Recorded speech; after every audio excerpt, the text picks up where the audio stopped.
Good evening and welcome to everyone. We could have the lights on if we like. Either way is fine with me. I can't see you, but I'm sure you can see me. Welcome and namaskar and jai guru to all of you. This is an evening that's mixed with sadness and with joy. But we will do the ceremony that Swamiji wrote for Astral Ascension, for the soul to rise up in spirit and be released from this earth plane and rise up in joy. So please stand and we'll start with a prayer.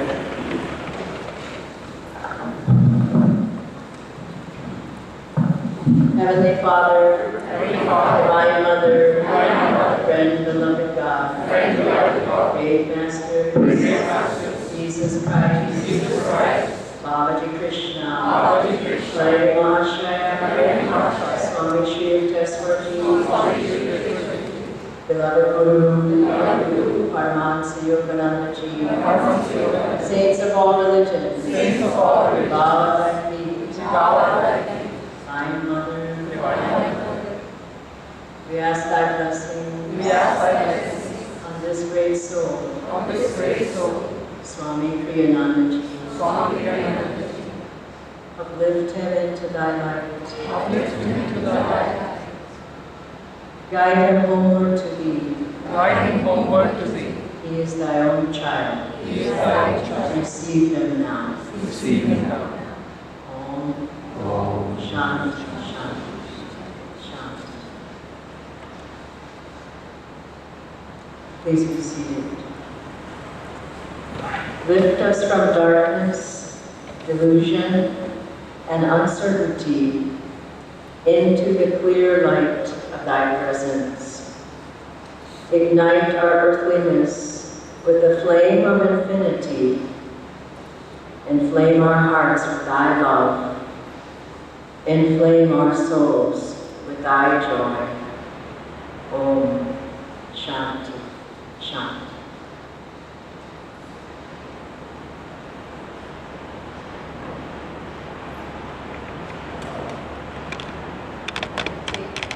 For a moment on these words from the song, I Live Without Fear, sung by Swamiji.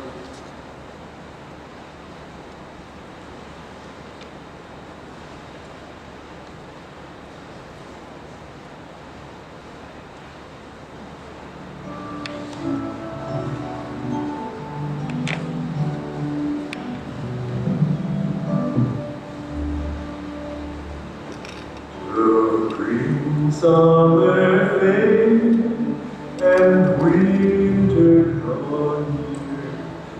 My Lord, in your presence I live without fear.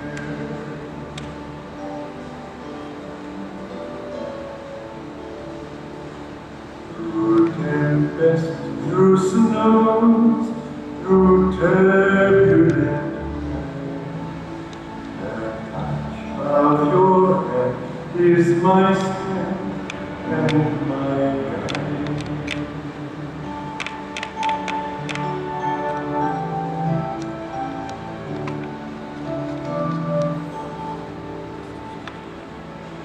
I ask for no riches that death can destroy. I crave only thee, your love and your joy. I ask for no riches that death can destroy. I crave only thee, your love and your joy. The princes will pass, the singing must end. I come from darkness with you for my friend.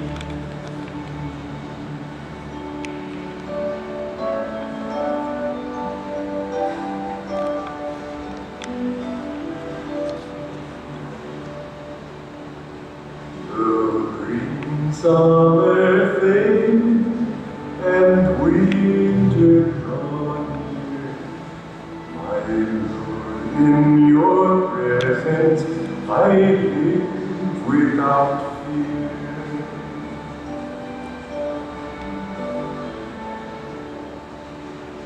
Through tempest, through snows, through turbulent of your hand is my strength and my guide.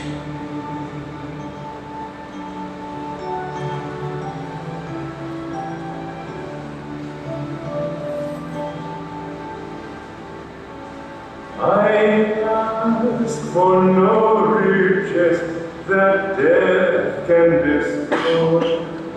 I crave only thee, your love and your joy.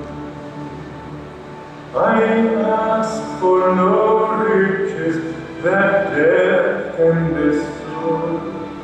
I crave only thee, your love and your joy. The dancers will dance, the singing must end. I welcome the darkness with you for my friend.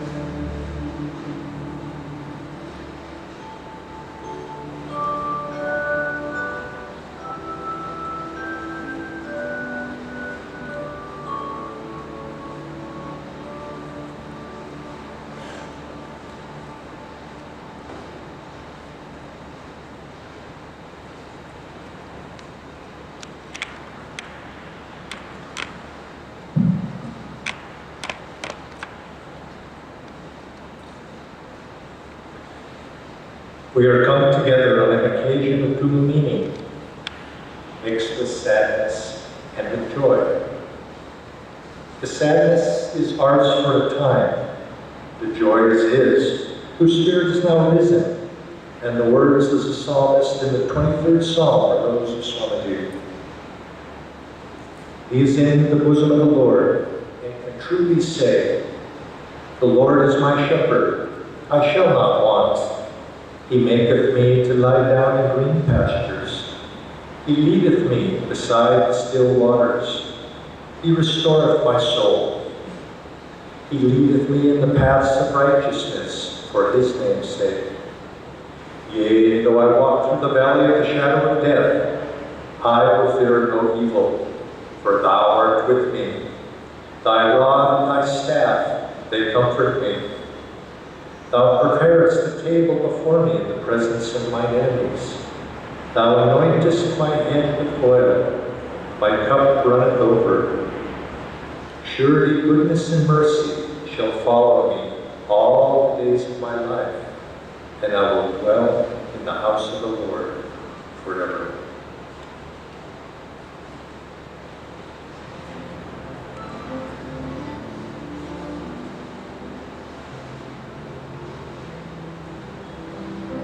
Home is a green hill, home is a wind, blowing mid-gale far, far away. Home is the knowledge heaven is near, home's the end of the fray. Home is my heart's land, where I am. Nothing can dim the light of my soul. Home is forever, home is today. Home's a heart that is whole. Often I dream that life is a laughter forever and skies never gray. But when I'm silent, freed from all care, I discover my home's everywhere.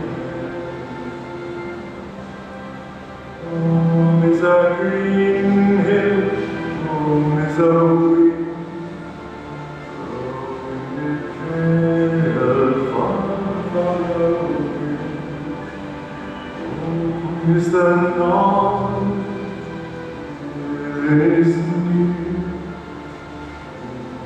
the end of the thread.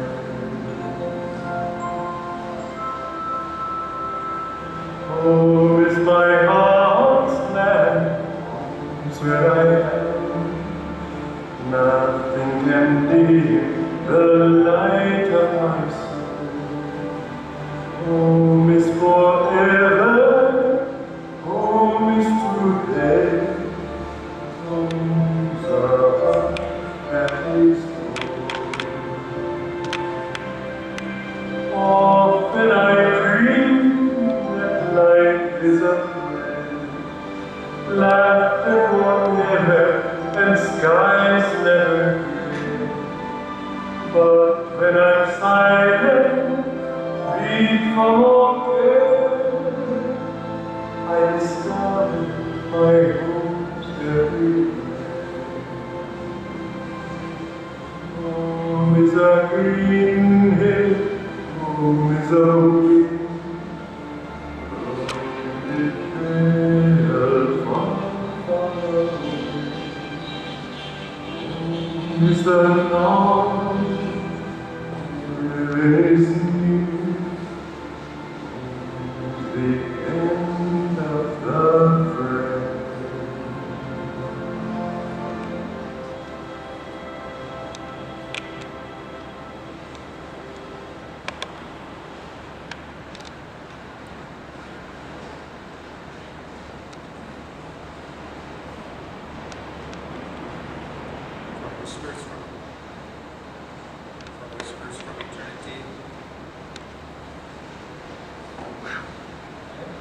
From Whispers from Eternity.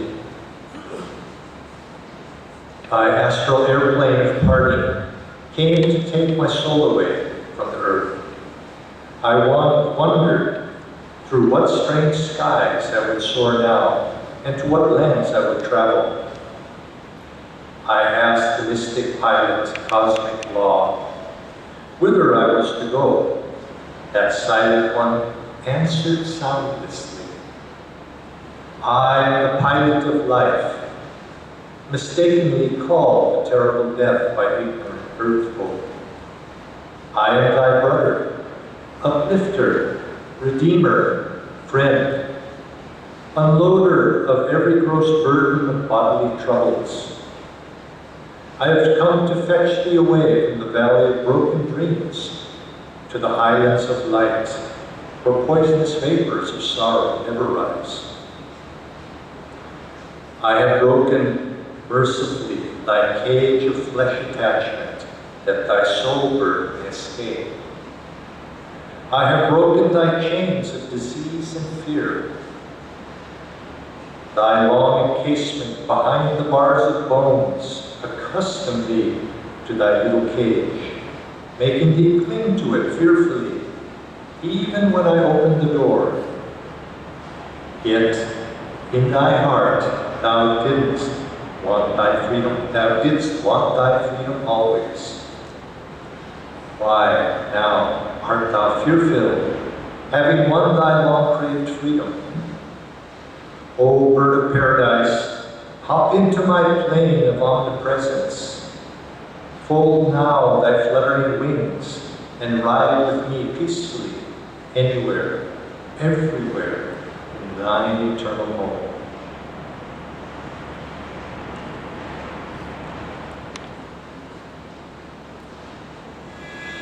I have made thee, O star of my life.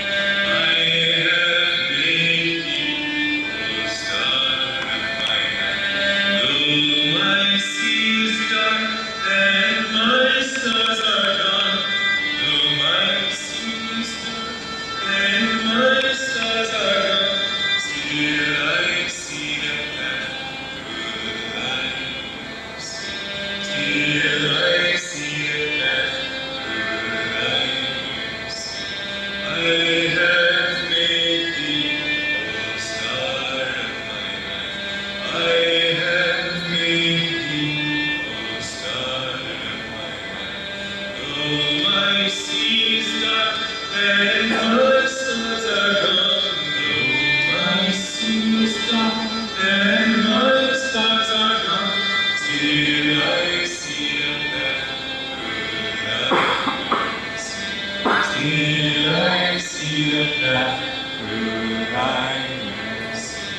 I have made thee, O star of my life. I have made thee, O star of my life. Though my sea is dark and my stars are gone, though my sea is dark and my stars are gone, still I see the path through thy mercy. Still I see the path through thy mercy. I have made thee, O star of my life.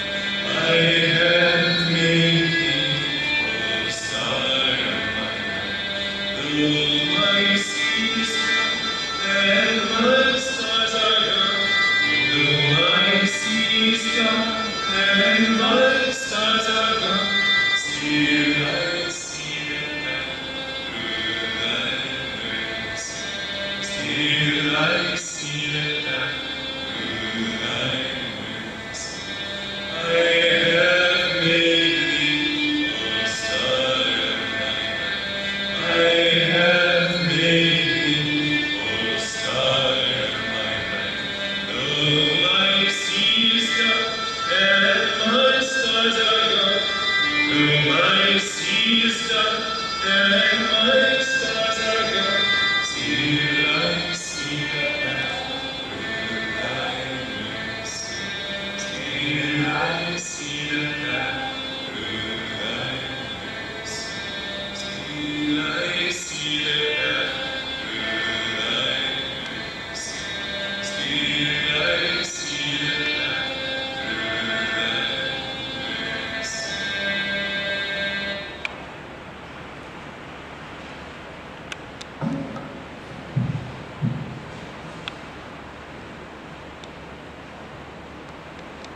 I was in Pune when I received the news of Swamiji's passing. Interestingly, it was at a time when we were in Pune, a group of us, we were doing a guru-disciple relationship class in the city, downtown in the city of Pune, for a new batch that was coming up.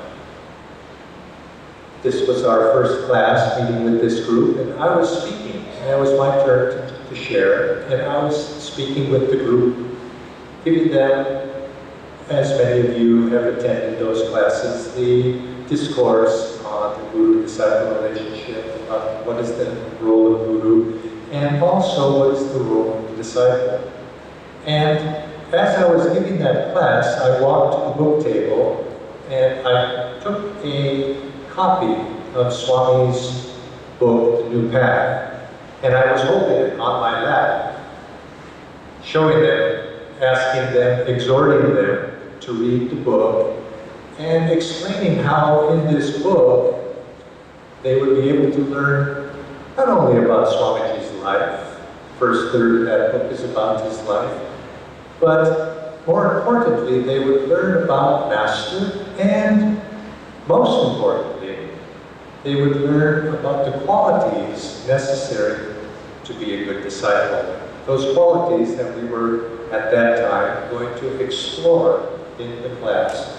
So as I was talking this way, I had just referenced the fact that Swamiji once having said that if he was, after his passing, after his death, if he was to be remembered, time flies by, we remember people in past stages, but if he was to be remembered, he said he would like to be remembered as he was a good disciple. And I had just concluded, was going on in this vein, encouraging the students of, in this disciple-guru relationship, the importance of the discipleship part, opening one's heart, and so on. And it was just at that moment that one of the brahmacharis came in the back and called me aside, which I found quite surprising, because because I was in the middle of a discourse that they would call me aside. And I went out and I learned the news of Swamiji's passing. Well, naturally, my first reaction was one of great sadness. I was shocked. Although, in retrospect, I don't know why I would be shocked, because Swami is 86, going on 87, so it was not something that was unexpected.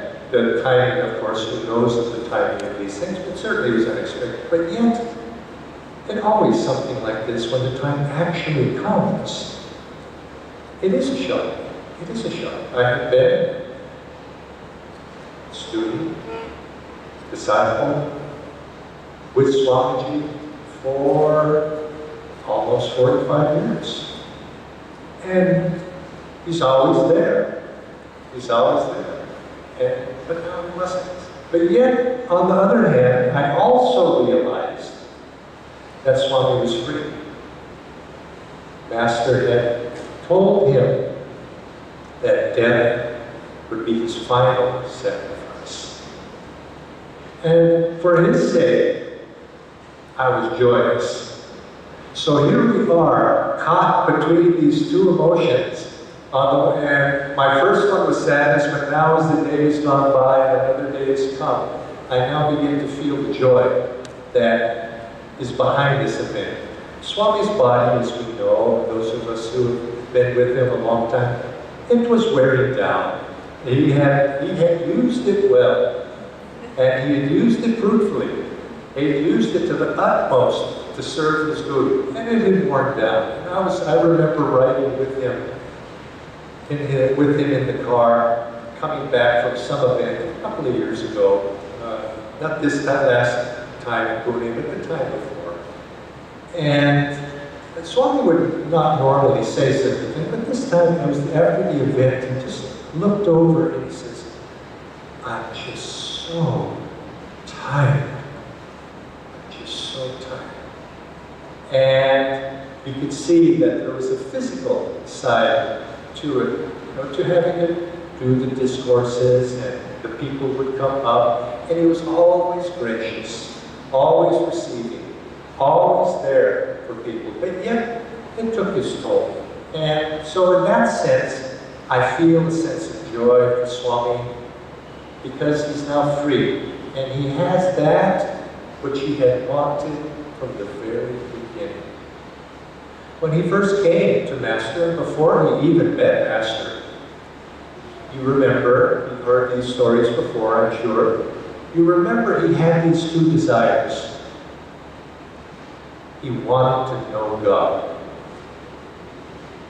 He wanted to know God. That was after reading the autobiography of the yogi, recognizing that this was his path, his deep, burning desire that had been there. He felt its fulfillment was going to be at hand as he was on his way to meet his Guru. He had not yet met him, but he had this deep desire. But secondly, he had another desire as well. And this is what I remember Swamiji. Swamiji I knew all these years. The quality that he had. He wanted to know God, but he said, these teachings are so wonderful. Everybody must know them. And that enthusiasm of heart, that enthusiasm of wanting to reach out to other people, was what I remember as a defining quality of Swami's life. He was an enthusiastic servant of God and Guru. Not reluctant, or must I do this? He was awake and ready at all times to do his utmost, whatever, to serve God. You know, in all of the years that I have known him, I can count, and I'm not sure I can fill up my one hand counting the number of times he did not appear when he said he was going to appear at a function. He said, I'm going to do a discourse, I'm scheduled for a discourse, I'm scheduled for a satsang, I'm scheduled for one thing or another. The number of times he actually missed, I would suspect, is less than that in 45 years. And I know one of them he missed because he was in bliss. He tried to do it, but he couldn't. He got to the podium, and he was in such bliss that he had to excuse himself. Now that doesn't, I don't think that counts, but that was his service for the day, you might say. It did appear. This was his quality, the desire to share that which he had. He was enthusiastic in that way. If he liked to do something, everybody liked to do something. You remember, you probably sat through some of those readings that you would like to read those stories of P.G. Woodhouse, and you were probably scratching your head and thinking, what is this? And then but he would laugh and laugh, and although you may not have understood the story, I know it took me a while to understand what it said, I would start laughing too, just because he was having such a good time. And this is how he was. In his younger days, he used to like to do physical things, go out, and people, he would gather people with him, and he'd go out. Everybody liked to do what Swamiji liked to do. And that applies in the worldly sense of just day-to-day things. But yet also, everybody liked to do what Swami really liked to do, because he wanted God. And because of his enthusiasm for that, all of us also have been uplifted in that energy. Very first time I met him, I had been having darshan and trying to going from one teacher to another teacher, just philosophically trying to understand one to the other. And I was unsatisfied. But Swamiji, I met him, and I was taken aback because he was not as I expected. He didn't exude a grand aura of beautiful robes or whatever. It was so down to earth, so natural, so welcoming. And he just came up to me, asked me how I was, introduced himself. I introduced myself, and it was like I had known him. And I suspect I have known him in some previous lifetime. There was a comfort there.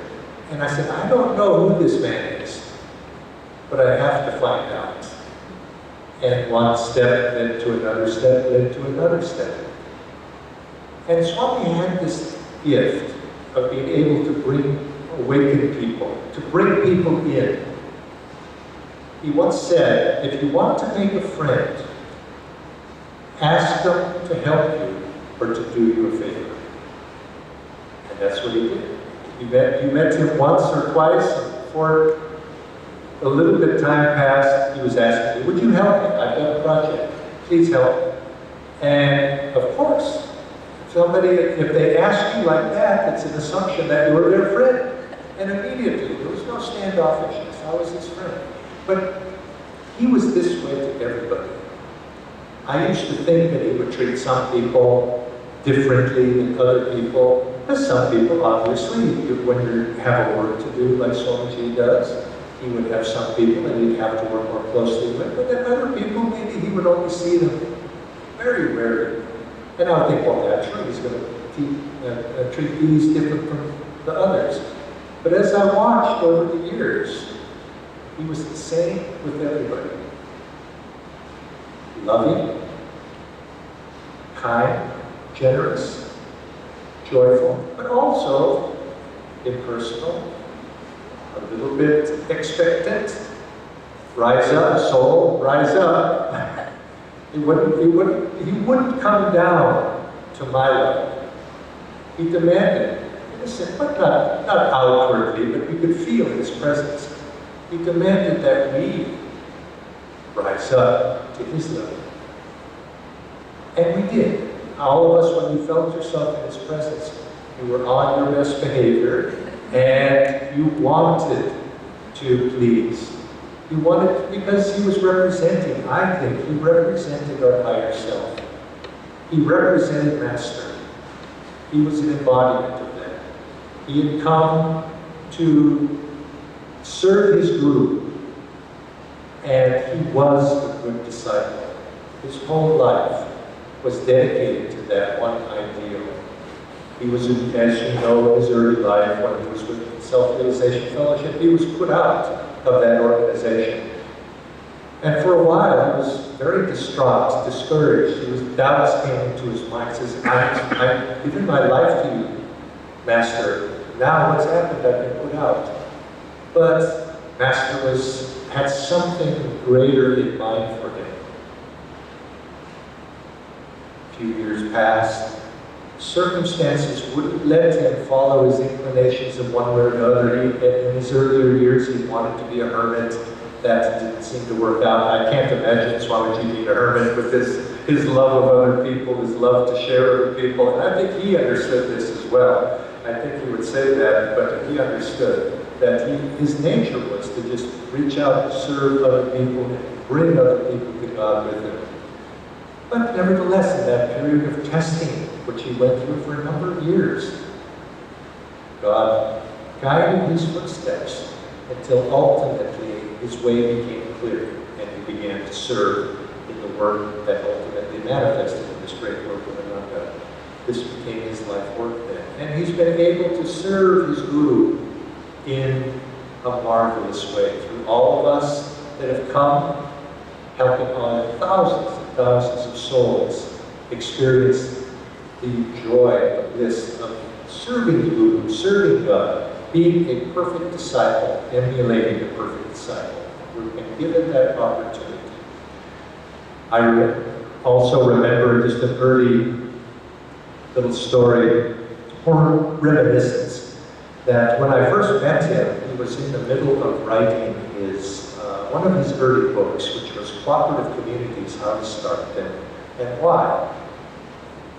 When he was put out of SRF, he did not know quite how to serve at that time. His Guru Bhais in SRF had instructed him not to teach, not to do discourse, not to represent Yogananda in any way. As they put him out. So he began to try to think, how can I serve the Guru in a way that's not going to be in conflict with Self-Realization Fellowship? And so he began to compose music. He was a great Hatha yogi, by the way. And now most of you have known him probably since he's come to India in 2003, so you can't remember that. But when I first knew him, he was a great Hatha yogi. That's how he became the yoga teacher in the San Francisco area, one of very well known. He knew all the postures. So he pursued that. He pursued that, taught classes, and he began to remember that in Yogananda's latter life, Yogananda spoke again and again about the need for world brotherhood callings, as Yogananda called them. And he began, since this resonated with his own desires and his own wishes or his own vision of the future, he began to pursue that as well. And he wrote, to begin that effort, a book, Cooperative Communities, How to Start Them and Why. And he was writing that book at that time.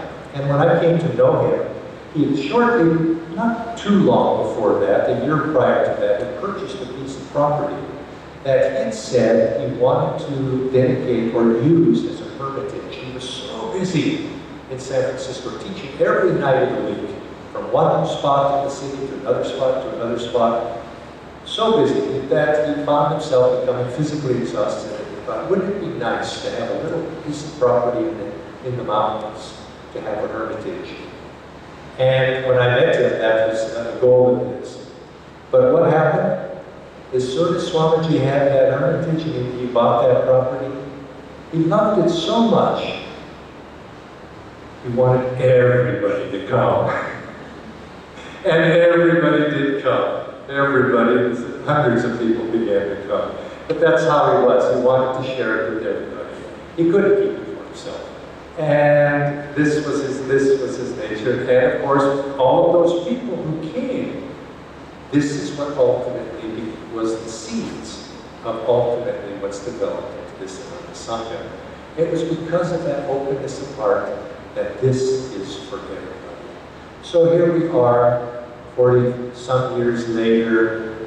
Swami's now, work has been done outwardly, But the work goes on, and that's the role that we must play. We too must carry this forward. When I heard the news of Swami passing yesterday, there was a hole in my heart. Something was missing.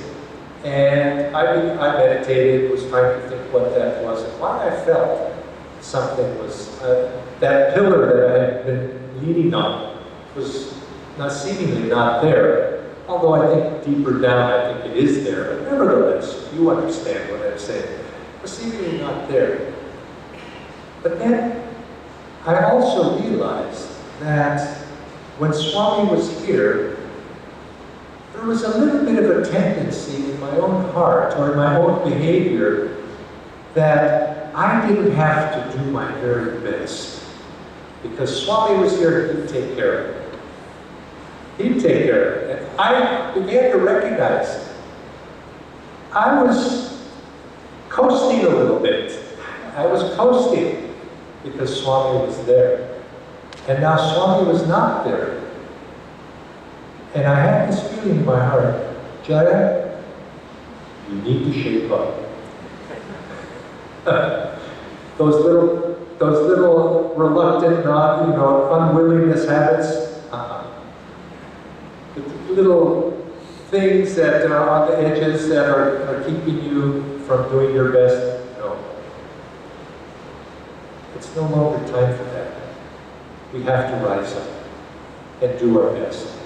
Do our best because we are the living legacy of Swamiji, and it's our responsibility to carry that legacy forward. But also, inwardly, it's now as Swamiji would want, each of us, just as he wanted done, just as he shared, he wants us to do the same. And we have to rise up. And I think this is how we can serve, continue to serve, by being examples of what Swami was in his life. So loving, so patient. People, we have a saying in another village, people. Meaning, there's always going to be something, with people. Because people have their karmas to work out, and we're all trying to rise ourselves up to a higher plane. And he saw it all. And people would say, I wonder if Swami could realize this or that. He knew it all.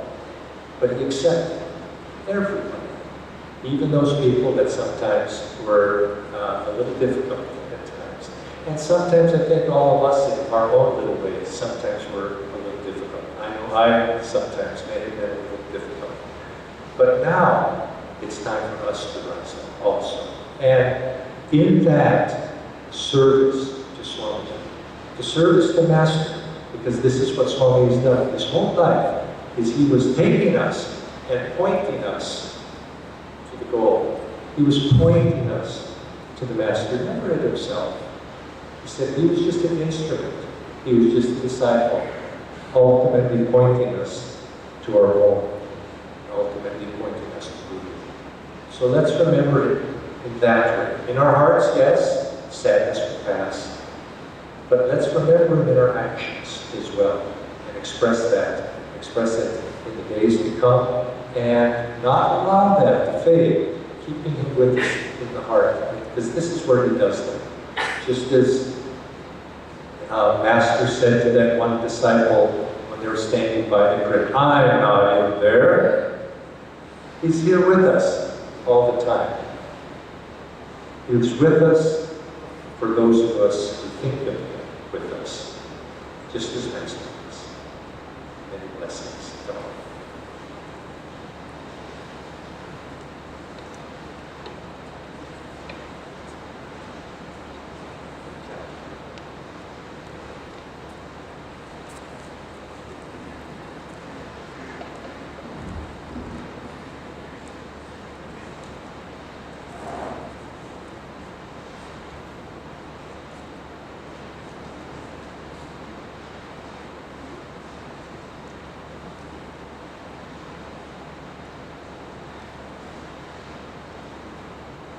When I first met Swamiji,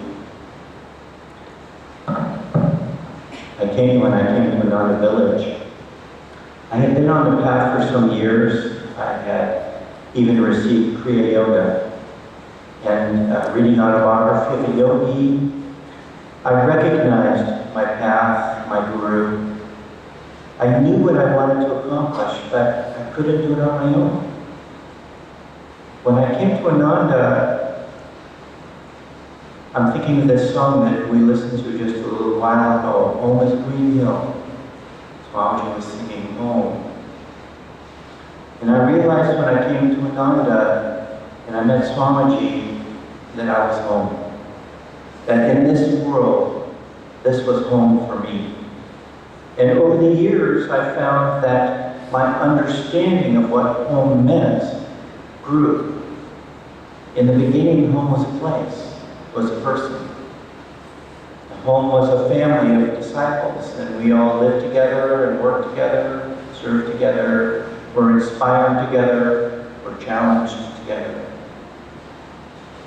But over the years, as the Sangha grew, we were sent all over the world. We weren't in the physical space with Swamiji anymore.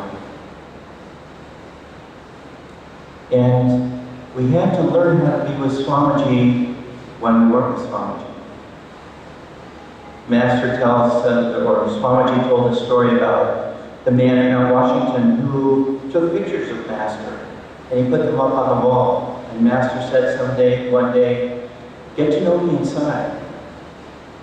And what I found over the years is that through God's grace, through Swamiji's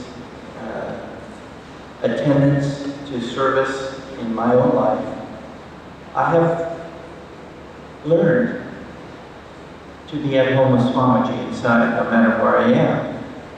And this has been the anchor for me. And I think that anyone who has spent an extended period of time involved with Ananda would feel the same way in their own way. And each of you in your own way have come tonight because you were touched, because something happened inside of you. It's always difficult to speak after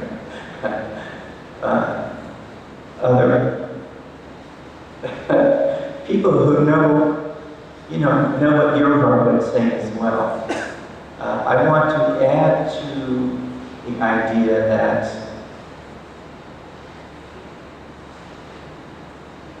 when we receive discipleship, when we enter into that relationship, it's helpful to understand that God, Infinite Spirit, has sent a very personal representative to bring us home to Infinite Spirit ourselves.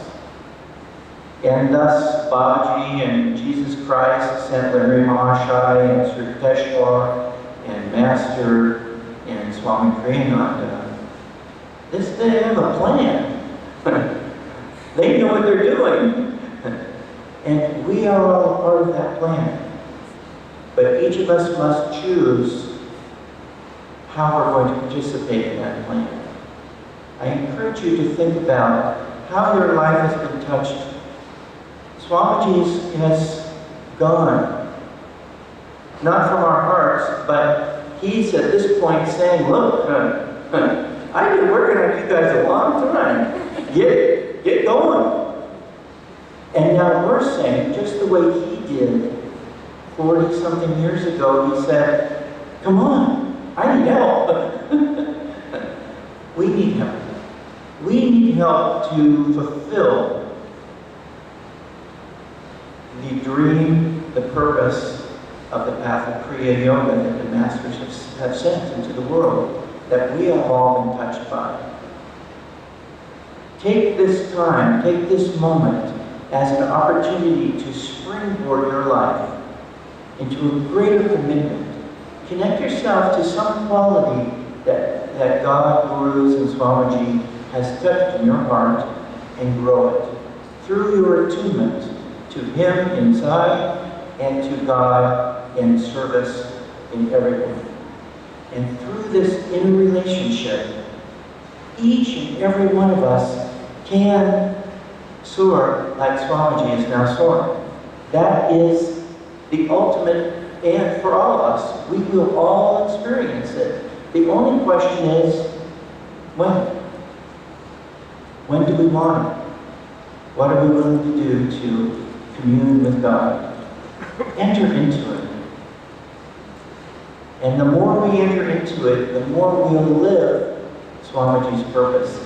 And that is the greatest way that we can honor his life, his effort. So I embrace you all to say, let this be our home. Let this Sangha be that living presence of God through our masters. And let us bring it to India and to the world.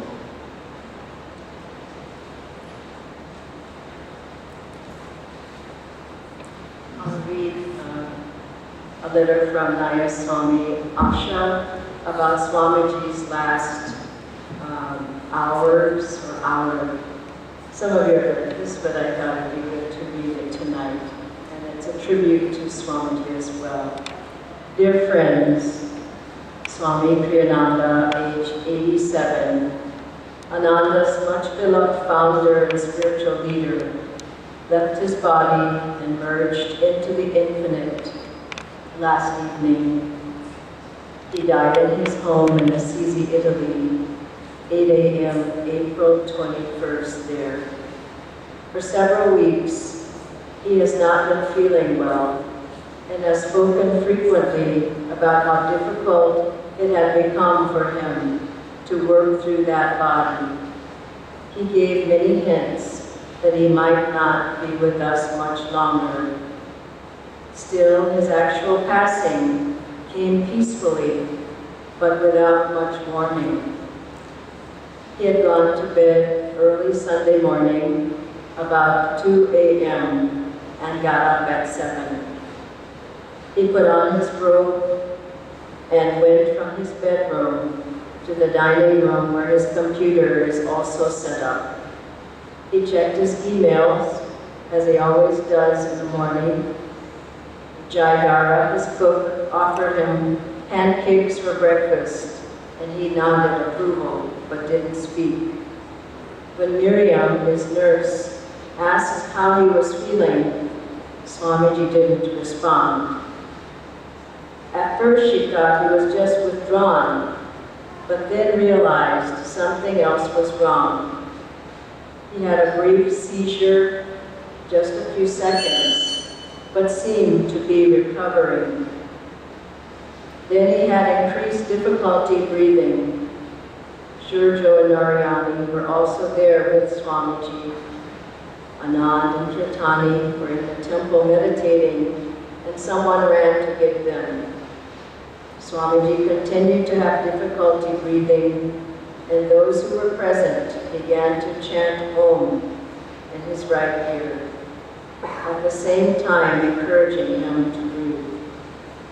They moved him from the dining room to his bedroom. He lay on the bed, struggling to breathe, while they chanted Om in his ear. Anand and Kirtani arrived.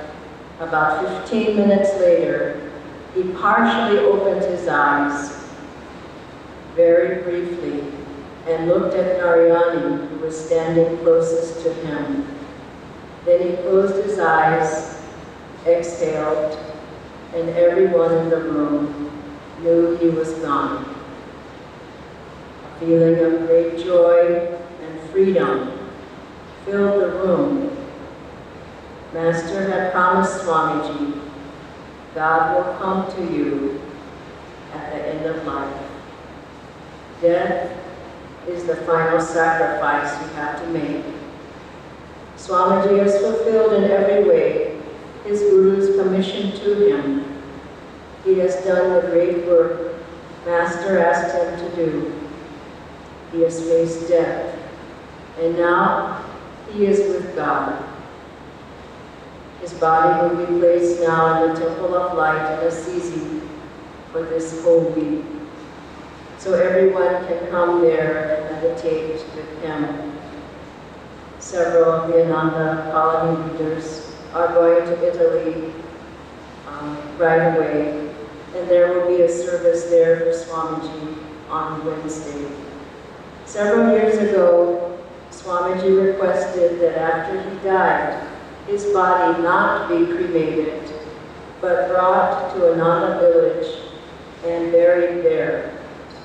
A Mahasamadhi Mandir will be built over where his body is put, and some plans have already been made to do this.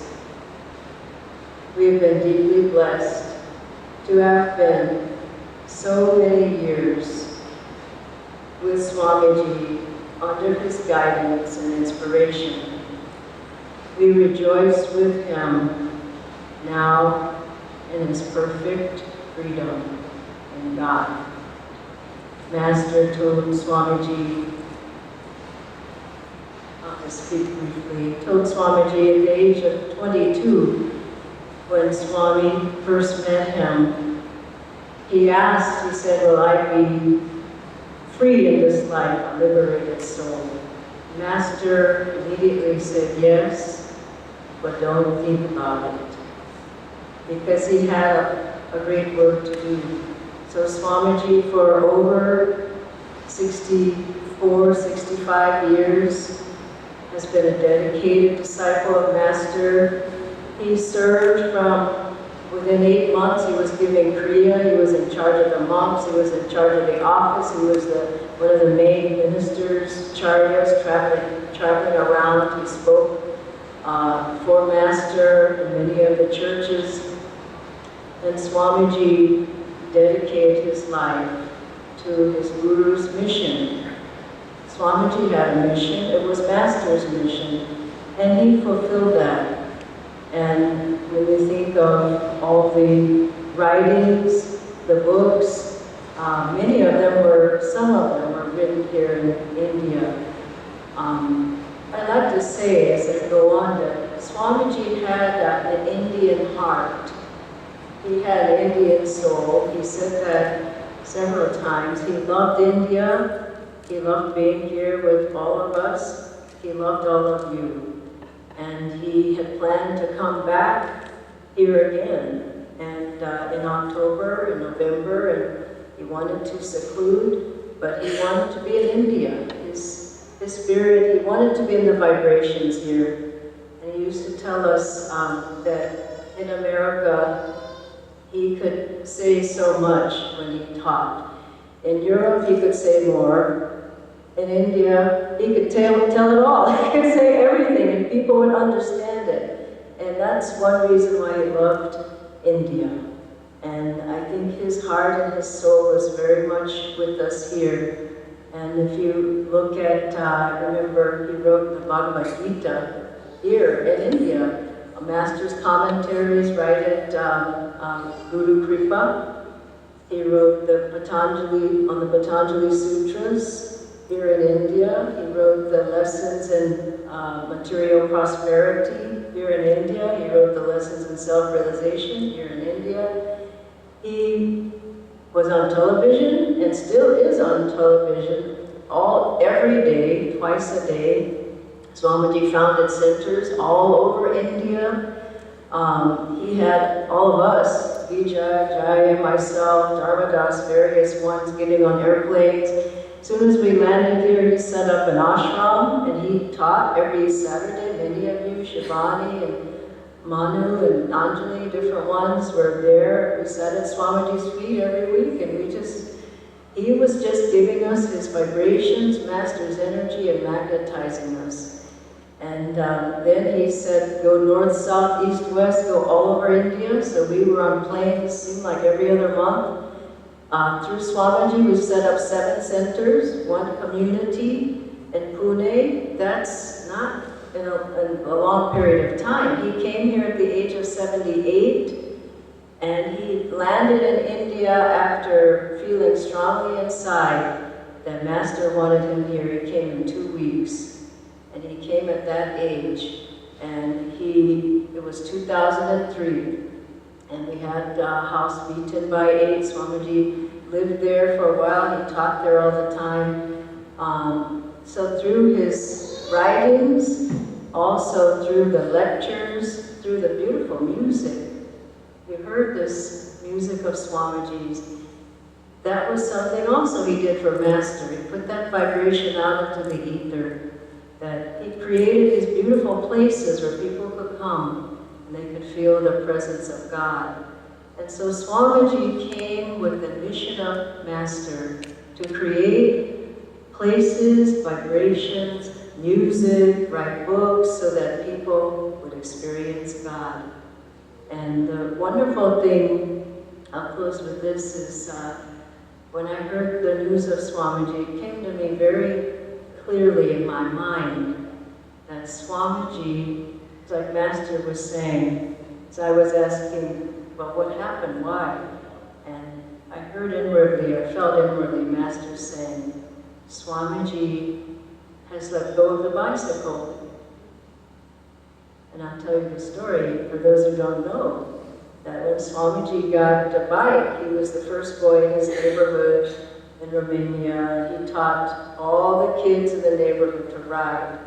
He would hold on to the bike, run alongside, and keep running, and hold them steady until they were steady. Then he let go. And I think Master must have felt that Swamiji could let go of the bicycle. He could let all of us go forward with his teachings, with his message. It's a beautiful image. And finally, that story of the nuns, it's one to keep in mind that how could such a great spirit as Swamiji be held down in a body? He was expansive all the time, beyond that body, and I just feel him everywhere. He's omnipresent now. He can be with everybody all the time. You don't have to wait until he comes to India. He's in India, he's in America, he's in Europe. He can be with you all the time.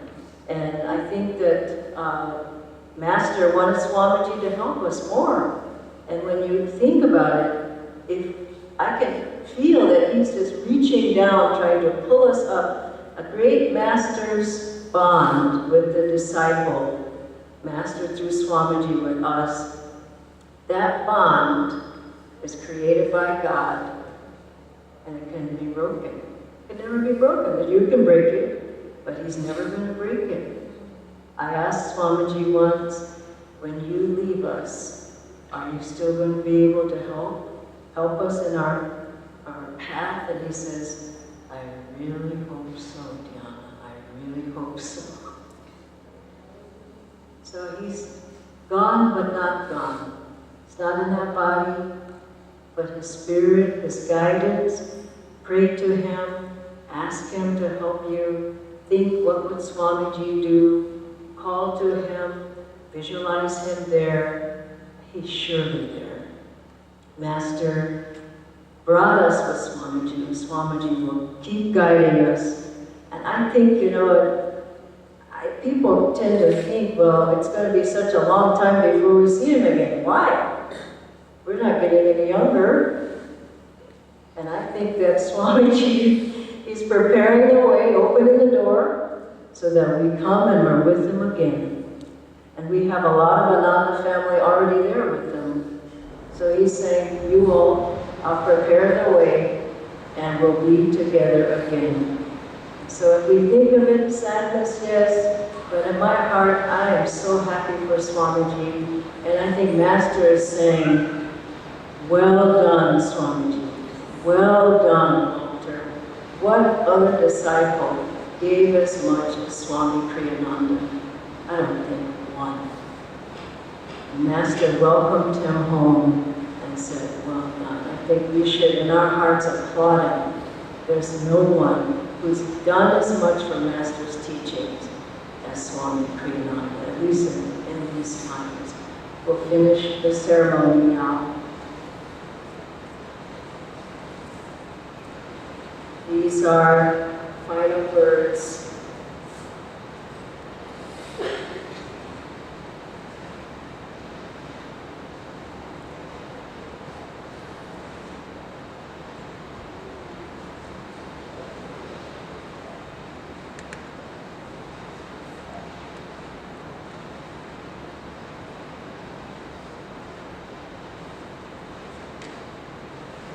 This is the rose ceremony.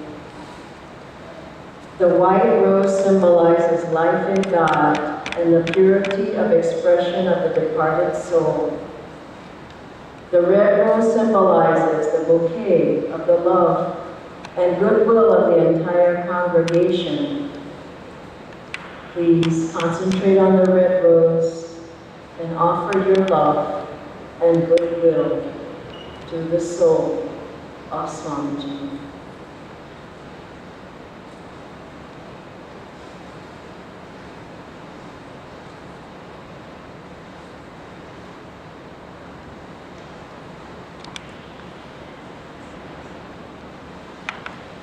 This is the final part of the ceremony. You can stand for this if you would like. This is the Astral Ascension ceremony.